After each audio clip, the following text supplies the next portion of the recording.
Hello friends, welcome back. और आज हम देखने जा रहे हैं इस वीडियो में एरे से रिलेटेड एक और एक्सरसाइज। इसके बाद एक वीडियो और आएगा जिसमें एक एक्सरसाइज हम और करेंगे एरे से related, which will be like finding the frequency of each element in a one dimensional array. ठीक है, और उसके बाद हम एक नए टॉपिक को शुरू करेंगे जो होगा स्विच केस स्टेटमेंट। ठीक है, स्विच केसेस को हम पढ़ेंगे धीरे धीरे करके। इन चीज़ों पे हम वापस आना जाना बनाए रखेंगे, राइट? क्योंकि सी प्रोग्रामिंग में ऐसे काम नहीं चलेगा कि टॉपिक बाय टॉपिक आप पढ़ते चले जाएं। सी प्रोग्रामिंग की सबसे बड़ी खासियत ये है कि आपको एक टॉपिक पे बार बार पीछे आकर लौटना होगा।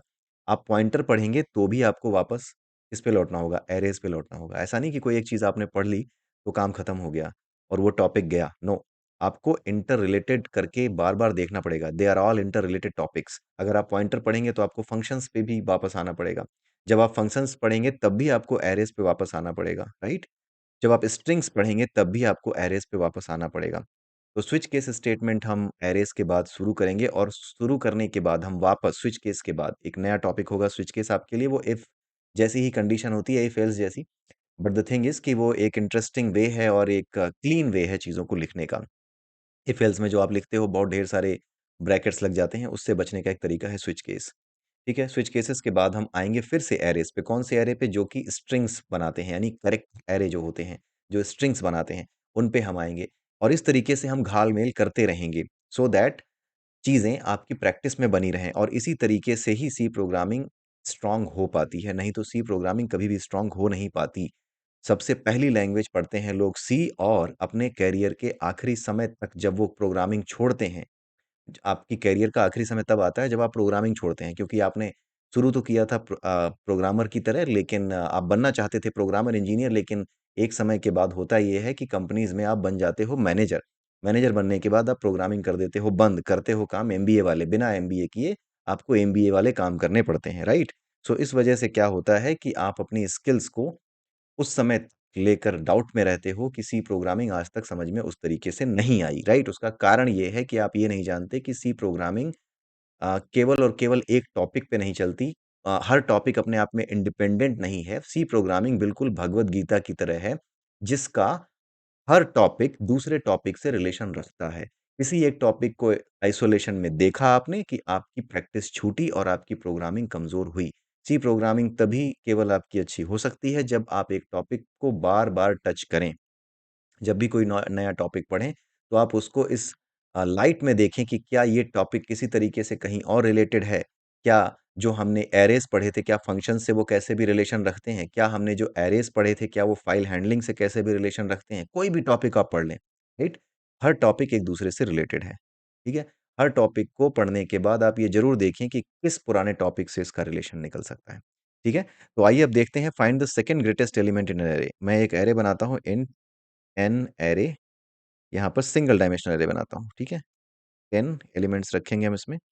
13 है, 8 है, देन 2 है, देन फिर 4 15 है, देन 18 है, देन फिर 12 है। कितने हो गए? 3 3 6। इसके बाद आपका आता है 19, फिर आता है 17, फिर आता है 20।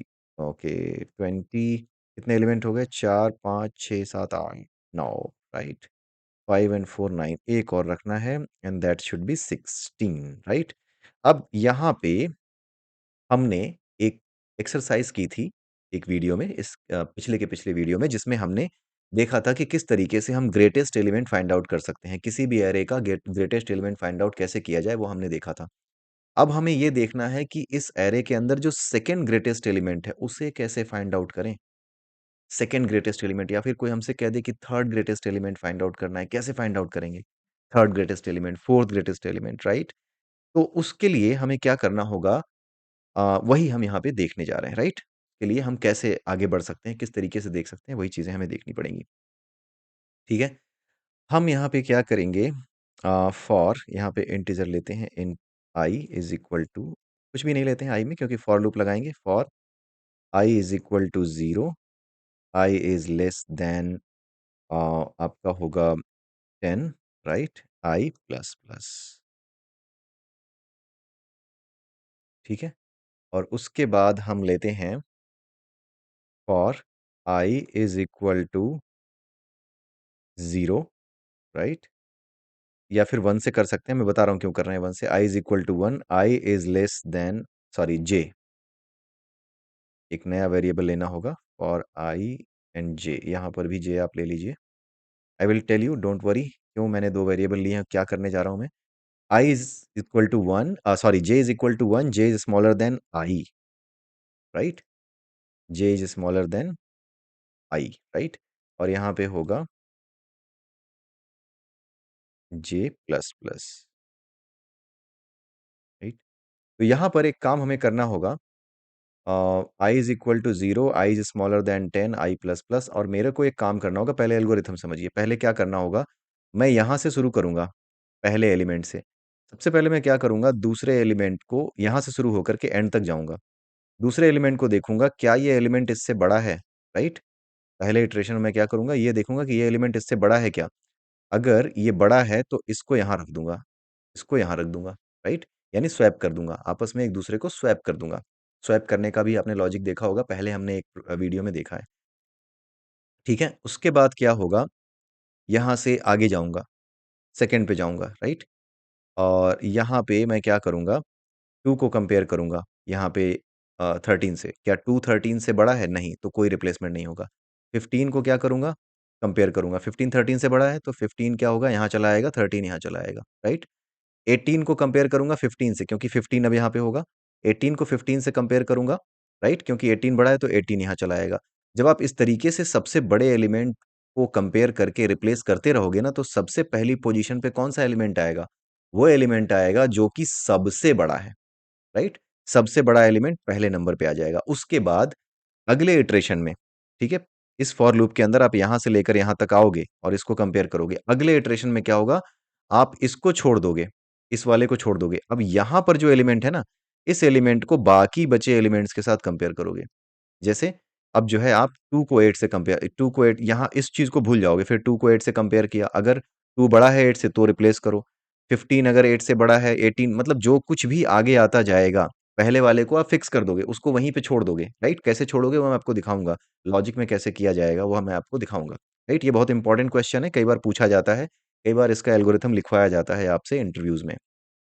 ठीक है, तो यहाँ पर आपको क्या करना है, सबसे पहले आपने देखा कि 13, पहले हमने क्या किया कि यहाँ से शुरू हुए यहाँ तक गए और हर एलिमेंट को पहले एलिमेंट से कंपेयर किया। अगर कोई भी एलिमेंट बड़ा मिलता गया तो पहले एलिमेंट से रिप्लेस करते चले गए, बड़ा एलिमेंट पहले लोकेशन पे डालते चले गए।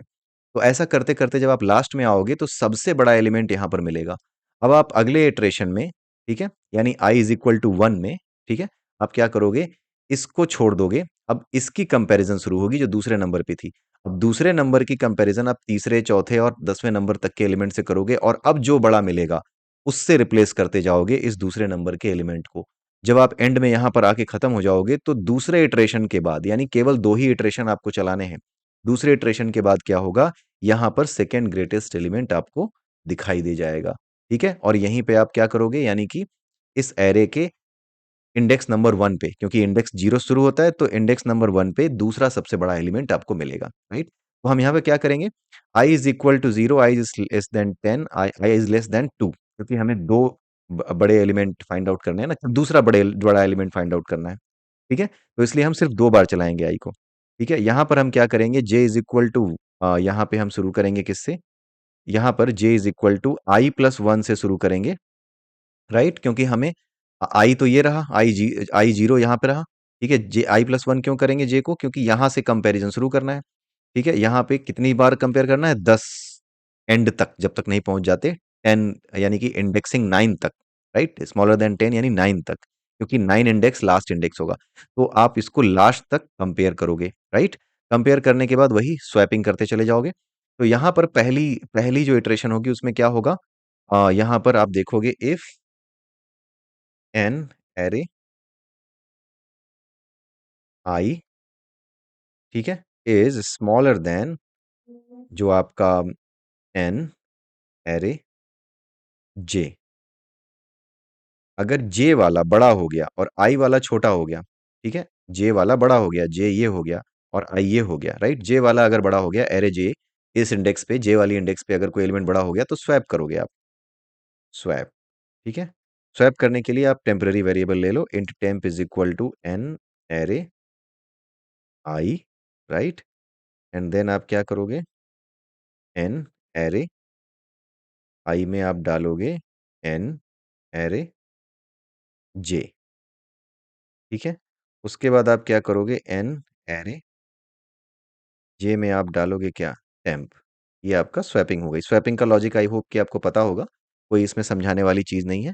एक टेम्पररी वेरिएबल लेकर के आपस में मैंने इन दोनों वेरिएबल्स की वैल्यू को चेंज कर दिया है। पहले आई की वैल्यू, एरे आई की वैल्यू टेम्प में रखी, उसके बाद एरे आई में एरे जे डाल दिया, क्योंकि टेम्प में एरे आई की वैल्यू सुरक्षित है, इसलिए जे में हमने उस टेम्प को वापस डाल दिया। जो दूसरा वाला था उसमें डाल दिया, तो फिर क्या होगा कि एरे आई और एरे जे, इन दो इंडेक्सेस पे जो वैल्यूज होंगी वो रिप्लेस हो जाएंगी, ठीक है। तो आपको बाहर वाला लूप दो बार ही चलाना है, क्योंकि पहली बार में यहाँ से लेकर यहाँ तक कंपैरिजन हो जाएगी। अगली बार में जब आई इज इक्वल टू वन होगा तो यहाँ पे कहाँ शुरू होगा, यहाँ से शुरू होगा। I is equal to J is equal to I plus one means दूसरी बार में वो 2 से लेकर के 16 तक जाएगा और कंपैरिजन करके ये वाला काम करेगा। और जब दो बार ये इटरेशन चल जाएगी तो दूसरी बार में आपको दूसरा सबसे बड़ा एलिमेंट यहाँ पे दिख जाएगा। अगर आप यहाँ पे ध्यान से देखें तो सबसे बड़ा एलिमेंट आपका 20 है, उसके बाद जो दूसरा सबसे बड़ा एलिमेंट है 19 है। तो हमारा जो वैल्यू आनी चाहिए, print F slash N, the greatest value, sorry the second greatest value in array is percentile D, and then आप यहाँ पे लगा दीजिए एन एरे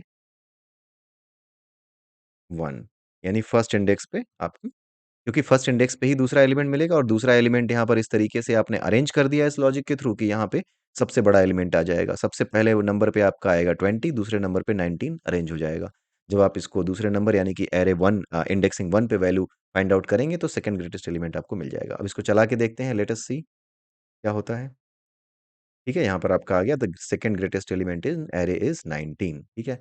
अब 19 के बजाय आप क्या करो, इसको कर दो 9 कर दिया आपने सपोज, तो सेकंड ग्रेटेस्ट एलिमेंट क्या हो जाएगा, 70 18 हो जाएगा। सेकंड ग्रेटेस्ट एलिमेंट 18 आना चाहिए। लेट अस सी, ठीक है, सही आ रहा है।